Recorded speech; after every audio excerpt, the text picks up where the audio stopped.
C'est la pleine lune le 23 octobre, et pour tous les terriens, notre satellite va se lever au coucher du soleil et briller toute la nuit, éclairant le ciel comme un gigantesque lampadaire. La lune est si lumineuse qu'il vaut souvent mieux l'observer dans un ciel encore bleu pour ne pas être ébloui. Observée à l'œil nu, la lune montre des taches sombres sur un fond clair. On voit à ce moment la totalité de la lune éclairée de face par le soleil. Il n'y a pas d'ombre sur la lune à cette phase, mais on voit très bien les différentes teintes du sol de notre satellite. En clair, apparaissent les anciens terrains lunaires, amoncellement de cratères les uns sur les autres.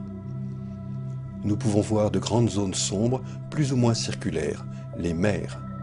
Ces mers sont d'anciens cratères comblés par des remontées de lave venant de l'intérieur de la Lune. L'un des plus beaux exemples est la mer des Crises, visible à l'œil nu sur le bord est de la Lune. Cette lave solidifiée depuis des milliards d'années est nettement plus sombre que les terrains environnants. Après ces événements, de nouveaux cratères se sont formés, ils apparaissent comme des taches claires à la surface des mers. L'un des plus majestueux est le cratère Copernic, formé il y a environ 1 milliard d'années dans l'océan des tempêtes. Tout ceci est facile à voir, mais pour le comprendre, il a fallu aller sur la Lune il y a 40 ans et rapporter sur Terre plusieurs centaines de kilos de roches lunaires.